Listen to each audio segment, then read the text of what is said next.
Muy bien, muy buenos días para todos. Bendiciones. Los saludamos una vez más desde aquí, desde casa, dándole gracias a Dios por un día más de vida, por una oportunidad más para adorar al Señor. Está en nuestras oraciones. Deseamos de todo corazón que cada uno de ustedes disfrute del amor del Señor, dependa del Señor, que puedan ver su favor, que el Señor extienda su mano de amor y de misericordia sobre cada uno de ustedes. Para nosotros es un motivo de alegría el poder conectarnos nuevamente y damos gracias a Dios porque aún por este medio podemos conectarnos, podemos recibir la palabra de Dios. Esperamos que todos ustedes se encuentren bien, que cada uno de ustedes esté bien de salud, que su fe siga fuerte, que sigan teniendo su vida devocional, que sigan teniendo esos minutos, esos tiempos de oración que son tan importantes y que no bajemos la guardia en todo lo que es nuestra vida espiritual. Recuerden eso, que no bajemos la guardia, que sigamos ahí pegaditos del Señor, creyendo en Él y dependiendo del Señor, porque Él es nuestro pastor y Él es el que nos guarda y el que nos cuida. Amén. Para los que ven esta transmisión, quiero recordarles nuestros horarios. Estamos todos los lunes teniendo el taller de fundamentos de fe a las 7 de la noche para todos aquellos que deseen profundizar un poquito más. Estamos viendo temas relevantes de todos aquellos temas que son fundamentales para nuestra vida de fe. Y también los miércoles estamos reuniéndonos a las 8 de la noche por Facebook Live, el Facebook Live de la iglesia, Iglesia Bíblica Berea, Hechos 17, 10, 11. Allí pueden añadirse a la página y obviamente pues pueden recibir todo el contenido de lo que estamos compartiendo a la iglesia, las enseñanzas y cada reflexión que estamos haciendo.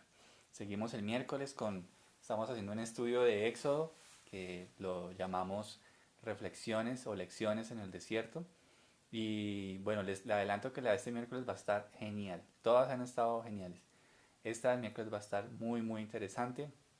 Ya la tengo preparada, así que vamos a estar allí todos listos para el miércoles conectarnos. Y todos los domingos estamos en nuestro sermón dominical a las 10 de la mañana. Quiero hacerle una sugerencia, solo es una sugerencia para los que quieran hacerlo.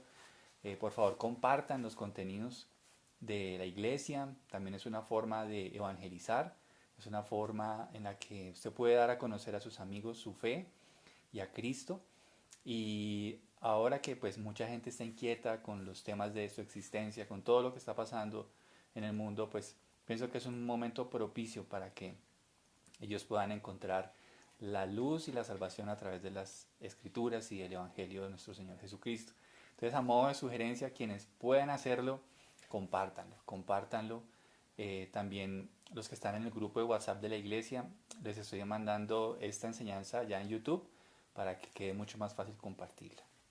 Entonces, mis amados, esos serían nuestros breves anuncios y bueno, vamos a orar para entregar este tiempo en las manos del Señor. Cierra sus ojos y oramos.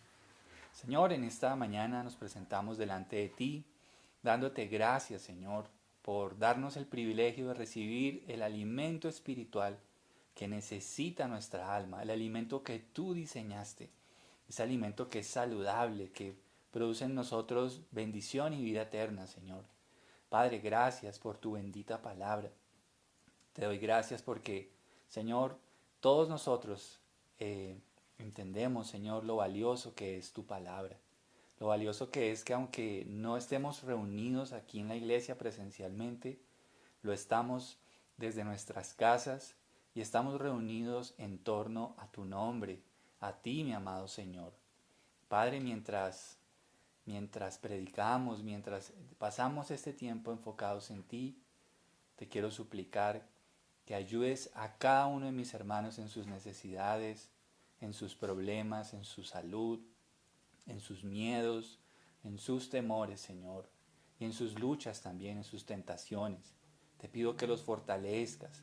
Padre, que de este tiempo podamos salir más fuertes en ti, Señor. Te pido, Padre, también que abras nuestro entendimiento para poder recibir este mensaje y Me pongo una vez más en tus manos, Señor. Bendito sea tu nombre. En el nombre de Jesús oramos. Amén y amén. Muy bien, mis queridos hermanos y amigos. Saludo a los que se van añadiendo. Dios los bendiga. Quiero que vayamos al libro de Santiago. Estamos ya a punto de terminar este libro tan especial. Y vamos a ir al capítulo 5. Vamos a estar hoy en los versículos 1 al 6. Santiago, capítulo 5, versículos 1 al 6. Así que los espero para que cada uno de ustedes se dirija a su Biblia. Para los que pues no lo saben, estamos usando la Nueva Traducción Viviente para la enseñanza. Entonces pues esa es la versión que voy a usar y estaré usando durante este tiempo. Así que vamos juntos a Santiago 5, del 1 hasta el 6. Muy bien, dice la palabra del Señor.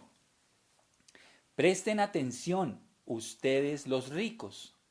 Lloren y giman con su angustia por todas las calamidades que les esperan. Su riqueza se está pudriendo y su ropa fina son trapos carcomidos por polillas. Su oro y plata se han corroído. Las mismas riquezas con las que contaban les consumirán la carne como lo hace el fuego. El tesoro corroído que han amontonado testificará contra ustedes el día del juicio. Así que escuchen, oigan las protestas de los obreros del campo a quienes estafaron con el salario. Los reclamos de quienes les cosechan sus campos han llegado a los oídos del Señor de los ejércitos celestiales. Sus años sobre la tierra los han pasado con lujos, satisfaciendo todos y cada uno de sus deseos. Se han dejado engordar para el día de la matanza. Han condenado y matado a personas inocentes que no ponían resistencia. Amén. Muy bien, vamos a ver este mensaje de Santiago y lo primero que quiero aclarar es que Santiago no se está dirigiendo a todos los ricos. No son todos los ricos a los que él se está dirigiendo. Son unos ricos que tienen unas características particulares y que están en este mensaje. Entonces Santiago no se está dirigiendo a todos los ricos. Recordemos que ser rico no es pecado. Debemos tener un equilibrio porque a veces pensamos que tanto la riqueza puede ser un estorbo como la pobreza. Y debemos tener el equilibrio de entender de que Dios desea nuestro bien. Dios desea que nosotros estemos bien. Pero algunos Dios les ha dado la facultad, y es algo que está en la soberanía de Dios, no es para todo el mundo, de tener mucho dinero. Pero a otros, pues ha sido diferente. Pero sin embargo, Dios siempre se ha encargado de cada uno de nosotros. Entonces, ser rico no es pecado, como ser pobre tampoco. Tampoco. Así que debemos tener en cuenta que Jesús murió por personas, no por estatus sociales. Jesús murió por ricos y por pobres. Jesús murió por todos. Y porque cada uno tiene necesidad, tiene pecado y necesita esa oportunidad de vida eterna. Ahora, si alguien es cristiano, y esto sí es importante, si alguien es cristiano y es rico, lo que la Biblia le ordena es lo siguiente. Si quiere, acompáñeme a 1 Timoteo 6, 17. 1 Timoteo 6, 17. Yo los espero. Entonces, mientras busca, les recuerdo, ser rico no es pecado. Y lo que está hablando Santiago en estos 6 versículos del capítulo 5, él no está hablándole a todos los ricos, está hablándole a un grupo en especial que ya vamos a ver de qué se trata. Amén. Entonces dice 1 Timoteo 6, 17 al 18.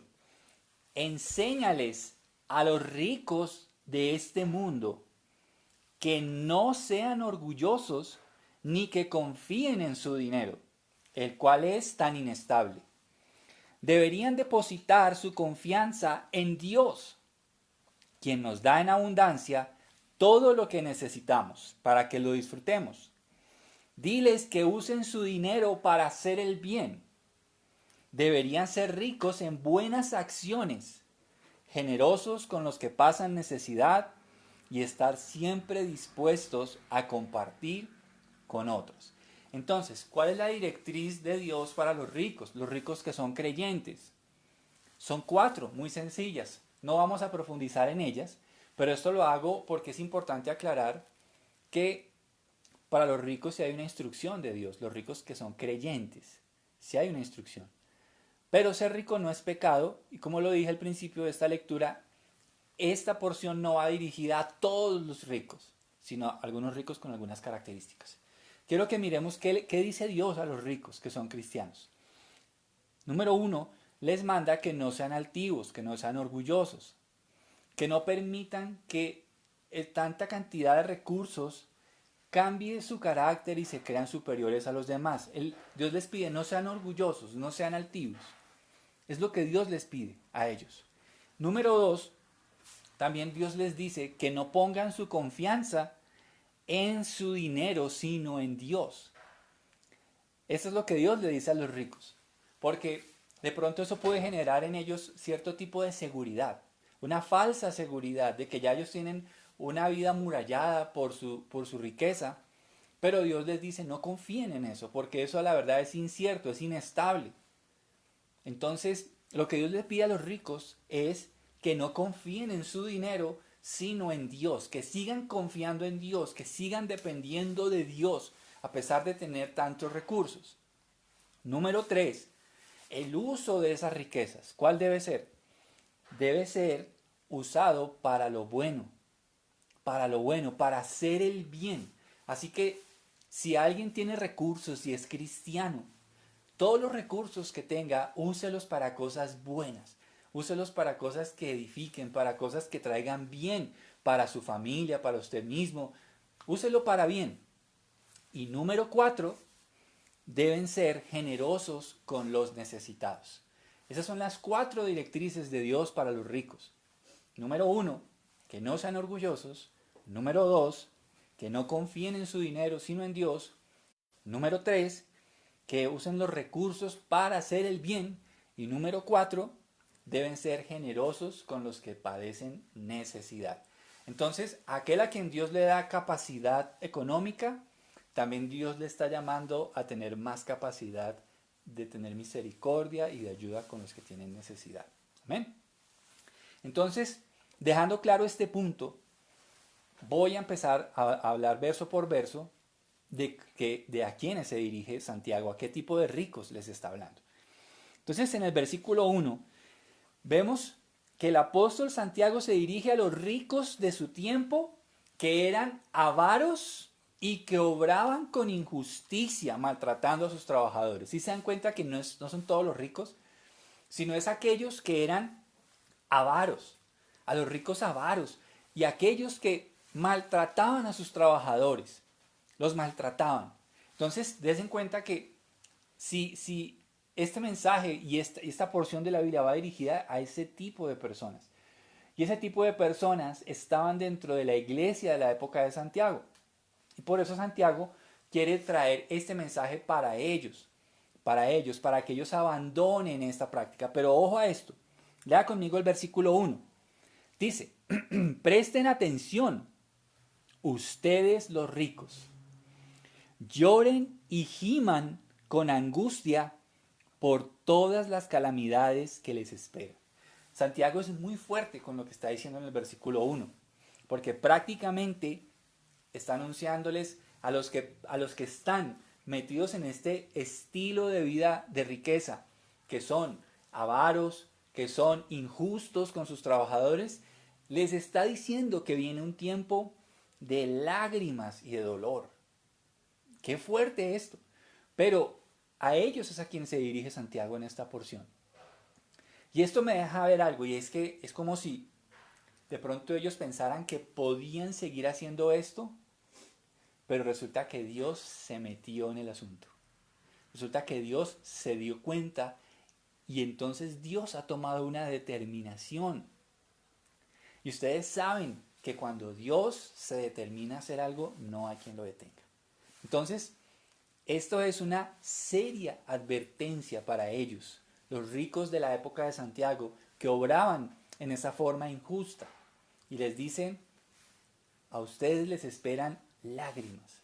Deben lamentarse, deben llorar por lo que viene, por lo que viene. Entonces, veamos los versículos 2 y 3. Dice, su oro y plata se han corroído. Las mismas riquezas con las que contaban les consumirán la carne como lo hace el fuego. Paremos ahí. Entonces, ¿qué pasa aquí? Que Santiago anuncia una serie de calamidades para esos ricos que eran injustos y avaros. ¿Qué tipo de calamidades? Son 3 tipos de calamidades, las vamos a ver. La primera es la corrupción de las cosas materiales. Es lo primero que Santiago anuncia, la corrupción de las cosas materiales. La segunda es la corrupción de su alma, la corrupción de su alma. Y la tercera es la corrupción social, corrupción social. Son 3 tipos, así que vamos a ver una cada una. Lo primero, la corrupción material. ¿Qué anuncia Santiago sobre esas riquezas que han sido adquiridas con injusticia, con avaricia, pasando por encima de la gente necesitada? ¿Qué anuncia Dios para esas personas? Que esas riquezas se van a corromper, se van a podrir. Imagínense eso, que es como si le cayera a la polilla, porque empieza a deshacerla hasta que no queda nada. Y aquí viene entonces esa corrupción material. Santiago dice que su riqueza se va a pudrir. Se va a pudrir. Esa riqueza que estaba amontonada y que parecía una muralla segura para ellos, empieza a podrirse, empieza a dañarse. También dice que su ropa fina empezará a ser carcomida como polilla. Es una corrupción material. Empieza todo lo que tiene a degradarse, a dañarse. Y por último, dice él, sus riquezas disminuirán. Irán de más a menos, y a menos, y a menos. ¿Todo esto por qué? Por su trato injusto. Todo esto son consecuencias. Son consecuencias del trato injusto y de la corrupción y la avaricia que habían los ricos de la época de Santiago. Así que lo voy a volver a leer, versículo 3. Su oro y plata se han corroído. Las mismas riquezas con las que contaban les consumirán la carne, como lo hace el fuego. Dice el versículo 2. Su riqueza se está pudriendo y su ropa fina son trapos carcomidos por polillas. Entonces, lo que empieza es la corrupción material. Todo lo que ellos habían amasado, tenido a través de métodos injustos, todo eso empezó a corroerse. Todo eso porque Dios lo determinó así y empezó a corroerse todos esos recursos que tenían, sus posesiones, sus lujos, todo eso, y empezó entonces su riqueza a menguar, todo como un trato divino hacia ellos. Número 2, la corrupción moral. Y esta es mucho, mucho peor. Y déjenme les leo lo que dice en el versículo 3, en la parte B. Dice, las mismas riquezas con las que contaban les consumirán la carne como lo hace el fuego. El tesoro corroído que han amontonado testificará contra ustedes el día del juicio. El día del juicio.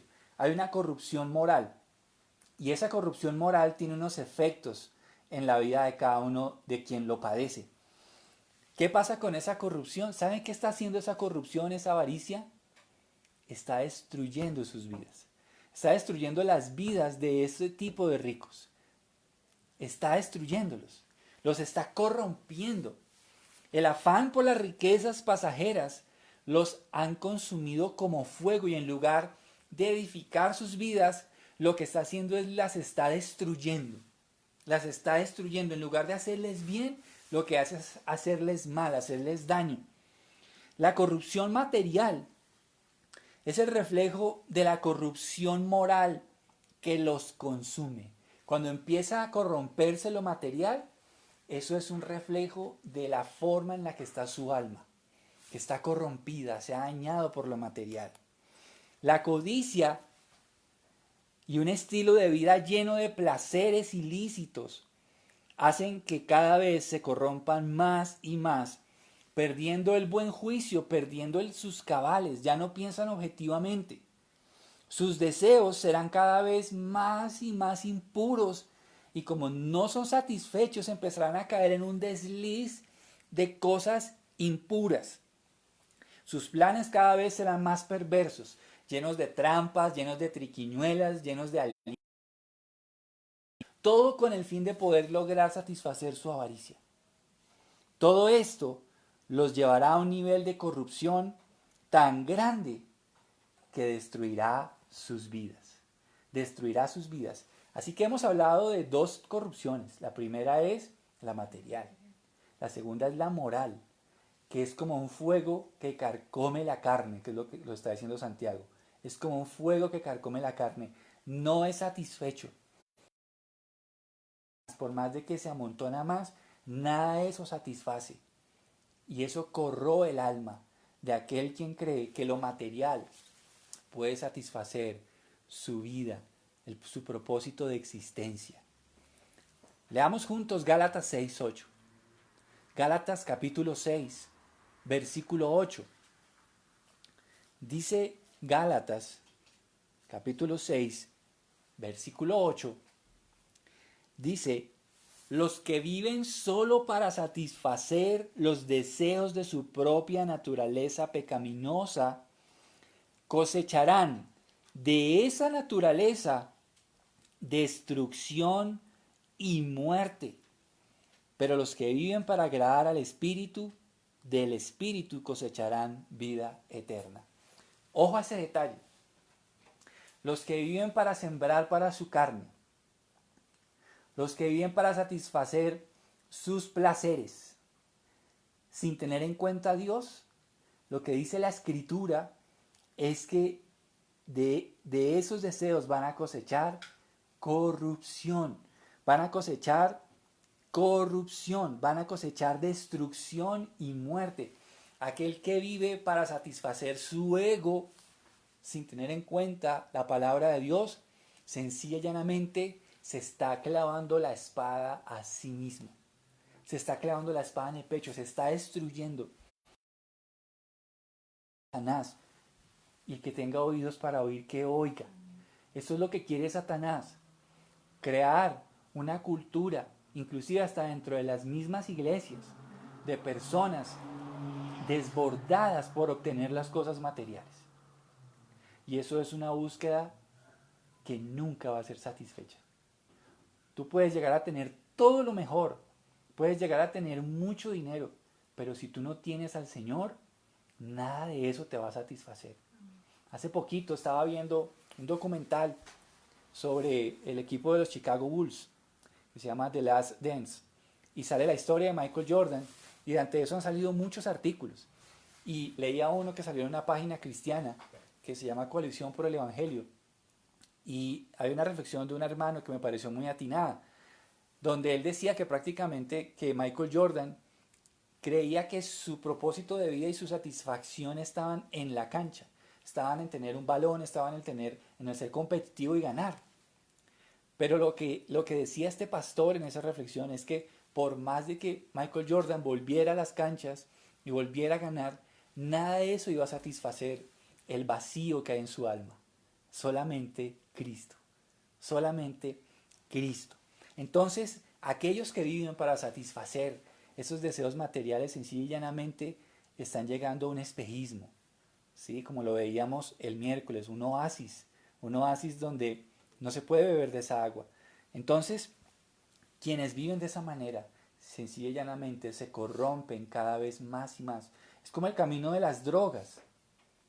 El camino de las drogas es exactamente igual. Se le vende a las personas quienes las consumen la falsa idea de que haciéndolo tendrán satisfacción y plenitud. Lo cierto es que esa satisfacción y esa plenitud tiene un costo altísimo. Una degeneración personal, una degeneración moral, destruye lazos afectivos y esa persona nunca es satisfecha, por eso tiene que probar cosas más y más fuertes. Y ese es el engaño de Satanás para la humanidad. Así que el que tenga oídos para oír, que oiga. Esa corrupción de la que habla Santiago, dice él en el versículo 3, dice en la parte final, el tesoro corroído que han amontonado testificará contra ustedes el día del juicio. ¿Qué está diciendo Santiago con esto? Que esas riquezas corroídas, que esa moral corrompida por la avaricia, van a ser un testigo contra esas personas. Van a testificar, van a decir si efectivamente Pepito, fulanita han caído en este tipo de corrupción. En este tipo de corrupción. Vamos a la tercera corrupción. Hemos hablado de la primera, que es la corrupción material, la segunda, corrupción moral, y veamos la última, que es la corrupción social. Corrupción social. Leamos versículos 4 y 5. Así que escuchen, oigan las protestas de los obreros del campo, a quienes estafaron con el salario.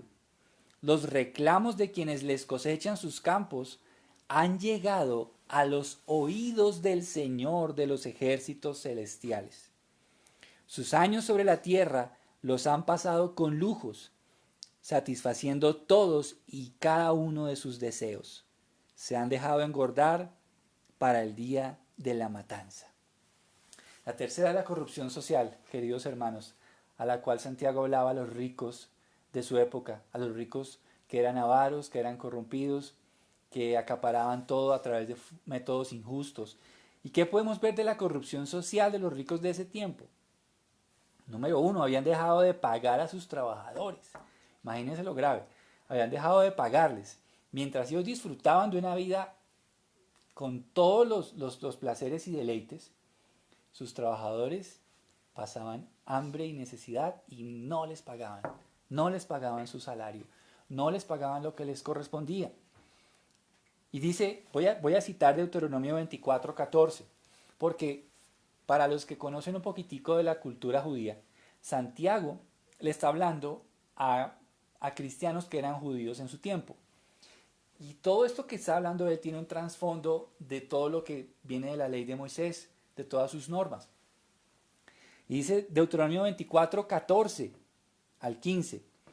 Dice, jamás te aproveches de los obreros pobres y desamparados, ya sean hermanos israelitas o extranjeros que vivan en tu ciudad.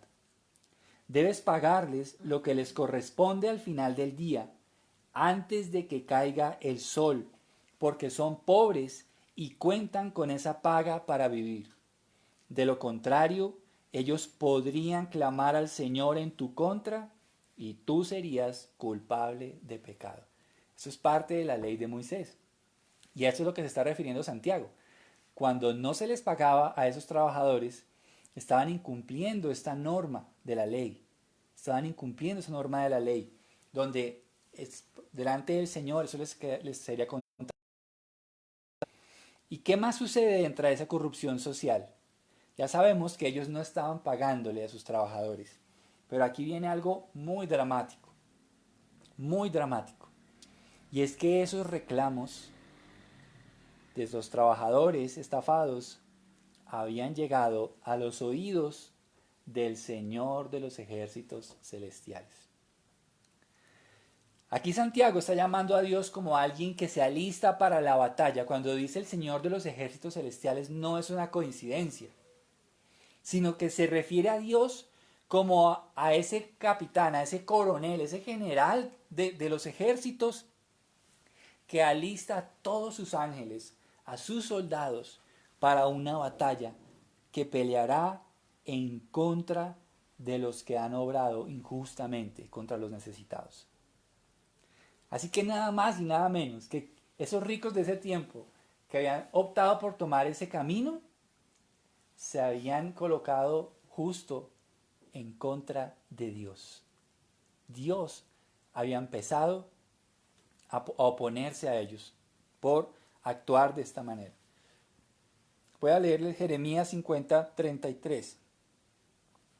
Jeremías 50:33 dice: esto dice el Señor de los ejércitos celestiales: los pueblos de Israel y de Judá han sido agraviados. Sus captores los retienen y se niegan a soltarlos. Pero el que los redime es fuerte. Su nombre es el Señor de los ejércitos celestiales. ¿Se dan cuenta cómo Dios se atribuye como el defensor de los desvalidos, de las causas injustas? Y Él se pone allí como el Señor de los ejércitos celestiales. Dios pone al servicio de aquellos que tienen esta injusticia su ejército, y Él es el que los comanda. Dice, Él los defenderá y nuevamente les dará descanso en Israel. Y voy a leerles otro texto más, el Salmo 10:17. Salmo 10, versículos 17 al 18.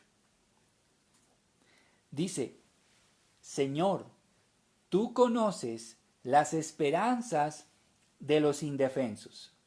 Ciertamente escucharás sus clamores y los consolarás. Harás justicia a los huérfanos y a los oprimidos, para que ya no los aterre un simple mortal. Qué fuerte esto, ¿verdad? Qué fuerte esto.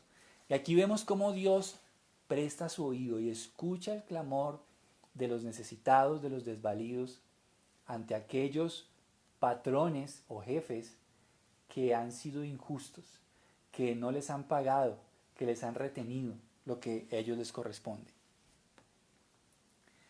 Y para el colmo, esta porción de la palabra nos dice en el versículo 5, sus años sobre la tierra los han pasado con lujos, satisfaciendo todos y cada uno de sus deseos. Se han dejado engordar para el día de la matanza. ¿Se dan cuenta cómo hay un desequilibrio? Porque mientras sus trabajadores estaban aguantando hambre, ellos estaban viviendo una vida onerosa. Una vida onerosa. Pasaban su vida con lujos y tenían todo lo que deseaban. Así que nos damos cuenta esta corrupción social que había en los ricos de la época de Santiago. Ellos tenían todo, pero era a costa de la carencia de los trabajadores que tenían esa necesidad. Y por último dice el versículo 6, han condenado y matado a personas inocentes que no ponían resistencia.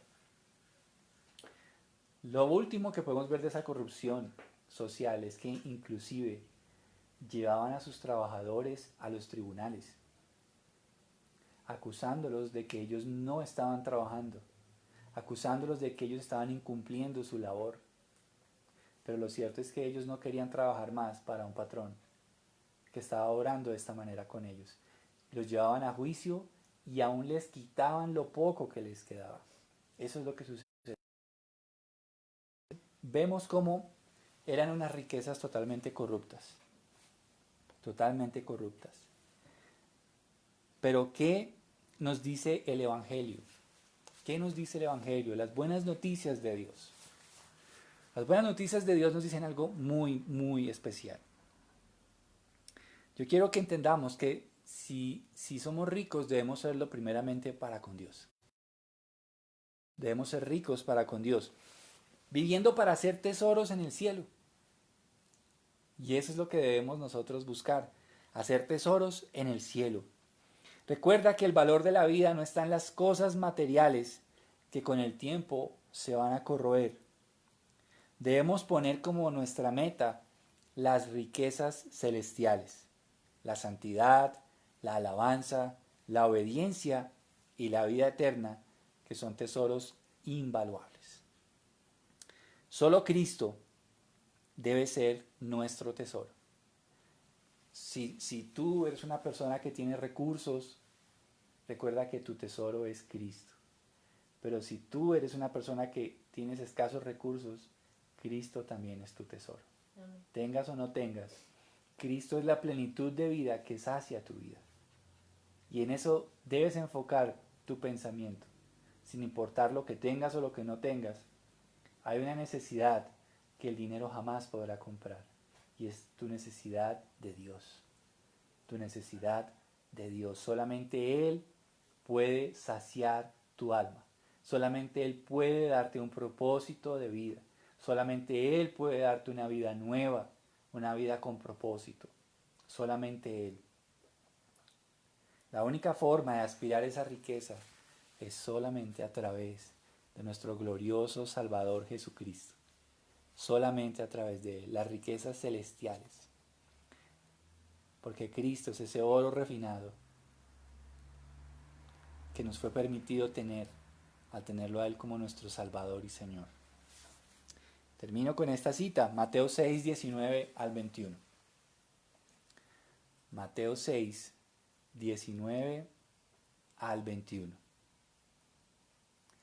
Los espero para que juntos lo leamos. Dice Mateo 6, 19 al 21. No almacenes tesoros aquí en la tierra, donde las polillas se los comen y el óxido los destruye, y donde los ladrones entran y roban. Almacena tus tesoros en el cielo, donde las polillas y el óxido no pueden destruir, y los ladrones no entran a robar. Donde esté tu tesoro, allí estarán también los deseos de tu corazón. Amén. Entonces, el Evangelio nos da un cambio de deseos, un cambio de corazón, un cambio de vista, un cambio de enfoque de la vida. Y eso solo lo podemos obtener por medio del nuevo nacimiento que nos da Jesús. Y teniendo a Jesús en nuestra vida, podremos poner nuestra mirada en las cosas de arriba, donde están los tesoros que debemos nosotros buscar y atesorar, donde ni la polilla ni el orín va a poder destruir eso. Porque todo esto que vemos, ustedes saben, la Biblia lo dice, que todo esto va a pasar. Pero nada podrá detener el valor de la vida eterna. Hoy hablo con aquellas personas que han buscado tener satisfacción a través de lo material y están insatisfechos. Yo quiero hablarles a sus corazones para decirles, basta ya, no busquen más porque están por un camino equivocado y cosecharán para ustedes una profunda insatisfacción personal. Pero si buscan al Señor y lo encuentran como ese tesoro glorioso que nada lo supera, sus vidas serán llenas de plenitud, de paz, de propósito. Y hablo también con aquellos que de pronto han tenido escasos recursos y creen que su vida se define por las cosas de marca que puedan obtener, por las posesiones, por muchas cosas que ustedes puedan mostrar. Quiero decirles, dejemos ya las apariencias.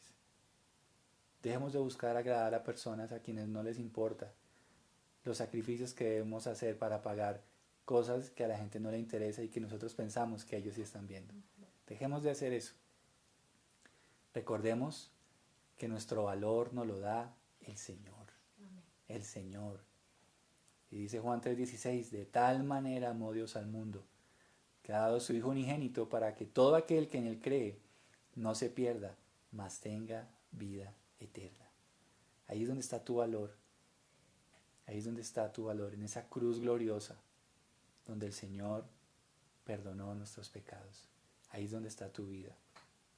Mis amados, que hoy nos despojemos de todas aquellas riquezas vanas e inútiles para vivir para Dios.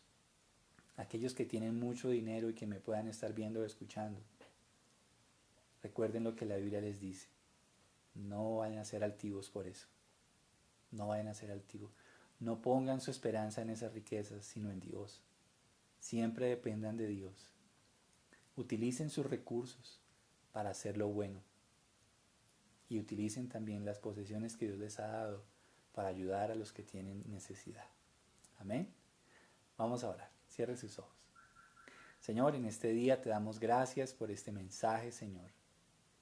Dios mío, mensaje que nos habla a nuestras pretensiones personales y que nos dejan ver cómo en el tiempo de Santiago habían personas con muchísimo dinero, muchísimos recursos, pero que estaban obrando injustamente, Señor.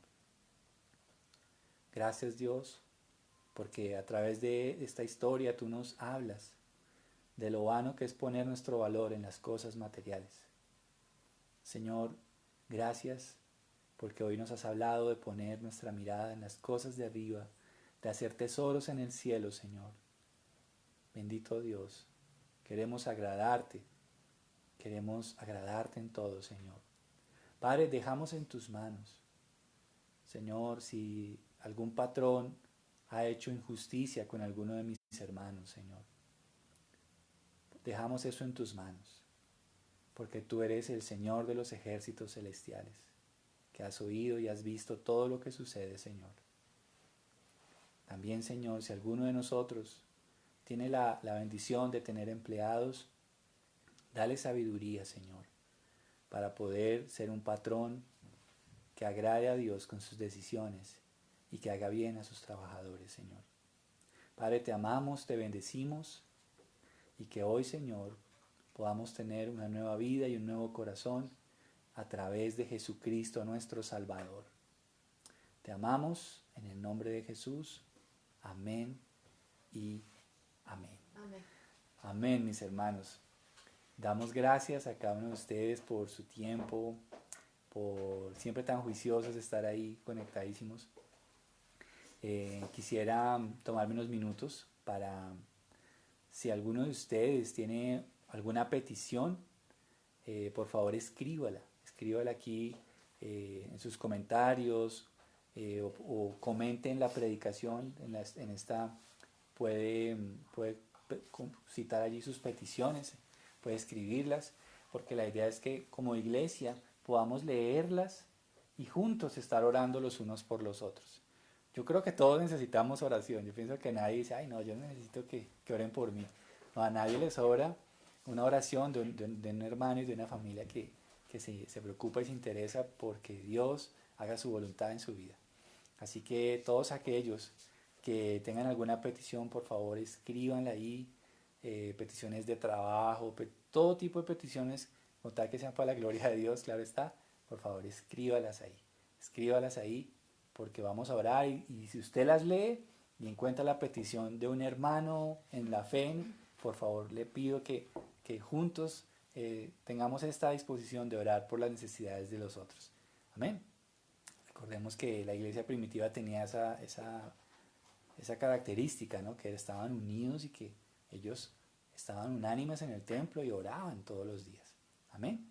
Entonces, mis hermanos, Dios los bendiga. Los queremos mucho, los extrañamos. Mucho. Pero bueno, por este medio podemos vernos y roguemos a Dios de que pronto podamos volver a estar reunidos acá. Y bueno, si Dios quiere, como lo decíamos hace 8 días, Amén. que eso pueda suceder. Amén. Entonces, mis hermanos, un abrazo gigante. Dios los bendiga. Les deseo un feliz resto de fin de semana. Bendiciones para todos. Los amamos. Chao, todos. Chao.